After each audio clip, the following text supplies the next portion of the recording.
Hello everyone, welcome to our channel. This is Srishti Agarwal. तो आप सभी स्टूडेंट्स के लिए लेकर आई हूँ मैं यहाँ पर एक और part daily use English words का, जिसमें हम देखेंगे जो छीलने, घिसने, छानने से रिलेटेड जो वर्ड्स होते हैं उन्हें आप किस तरह से इंग्लिश में बोल सकते हैं, क्योंकि बहुत ज़्यादा कन्फ्यूज़न वर्ड्स होते हैं, आपको नहीं पता होता कि नहीं क्या बोलना है, बट बहुत ईजी होते हैं। तो अब आपके आने वाली हैं गर्मियों की छुट्टियाँ, जिसमें आप नए नए तरीके से हमारे चैनल के थ्रू चीज़ें सीखेंगे। हम आर्ट एंड क्राफ्ट की भी वीडियोज़ लेकर आएंगे, आपके लिए बहुत ही रोमांचक भरे वीडियोस भी लेकर आएंगे।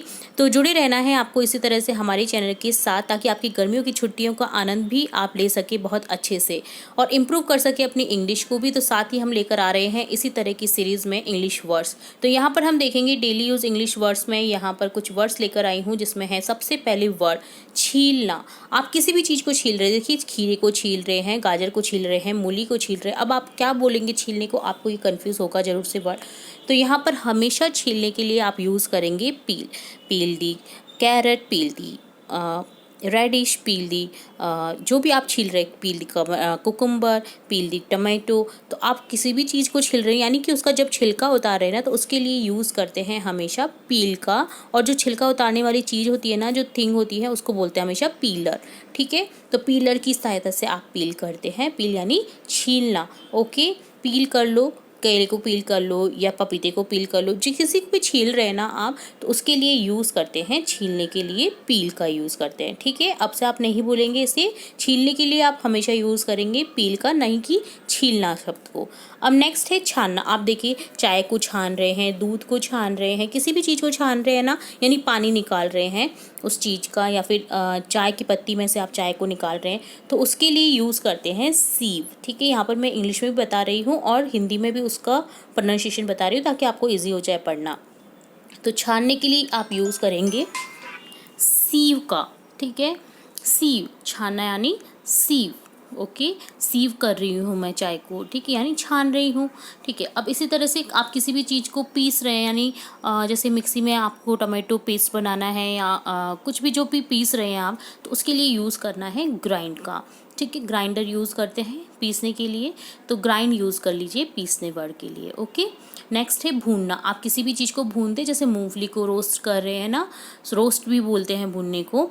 देन आप बोल सकते हैं सॉटे। ठीक है, आपने देखा होगा कई रेसिपीज़ में बोलते हैं, अब हम इसे सॉटे कर लेते हैं, यानी हल्का सा भून लेते हैं। ठीक है, तो भूनने के लिए यूज़ करते हैं हमेशा सॉटे का। ठीक है, अब है घोलना। आप किसी भी चीज़ में घोल रहे हैं, जैसे चीनी को घोल रहे हैं, गुड़ को घोल रहे हैं, तो घोलने के लिए बोलते हैं स्टीर। आप देखिए विस्कर को घुमाते हैं गोल गोल गोल गोल, जिससे आप कॉफ़ी को घोलते हैं, चाय को घोल रहे हैं। तो जो भी घोलने वाली चीज़ है ना, घोलने के लिए यूज़ करते हैं स्टीर का। ठीक है, अगला वर्ड है फेंटना।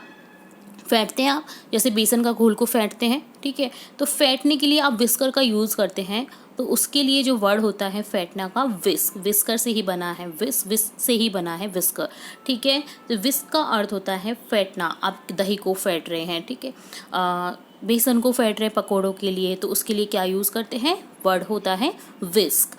अगला वर्ड है टुकड़ा। अब आप देखिए खीरे के टुकड़े कर दीजिए, प्याज के टुकड़े कर लीजिए, तो टुकड़े ना बोल करके आप बोल दीजिए स्लाइस। ठीक है, इनका हम क्या करेंगे, स्लाइस कर देंगे। जैसे गोल गोल, जैसे आप सलाद बनाते हैं ना, तो उसमें स्लाइस रहती है गोल गोल, तो उसके लिए आप यूज़ करेंगे टुकड़ा ना बोल करके स्लाइस का।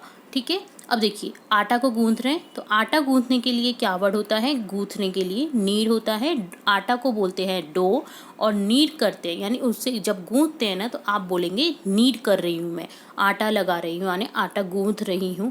किसी भी चीज़ को आप हाथ से जब नीड करते हैं, यानी गूंथते हैं ना, तो उसके लिए यूज़ करते हैं नीड का। तो अब से आप गूंथ रही हूँ नहीं बोलेंगे, आपसे आप बोलेंगे मैं नीड कर रही हूँ आटे को। ठीक है, आटे के लिए आप यूज़ कर सकते हैं मैं डो को नीड कर रही हूँ। ओके, तो नीड करना होता है गूंथना। तो इस तरह से ये इंपॉर्टेंट वर्ड मैंने बताए हैं, डेली लाइफ यूज़ के सेंटेंसेस हैं। डेली लाइफ यूज़ में आप बोल सकते हैं सेंटेंसेस के बीच बीच में इन वर्ड्स को।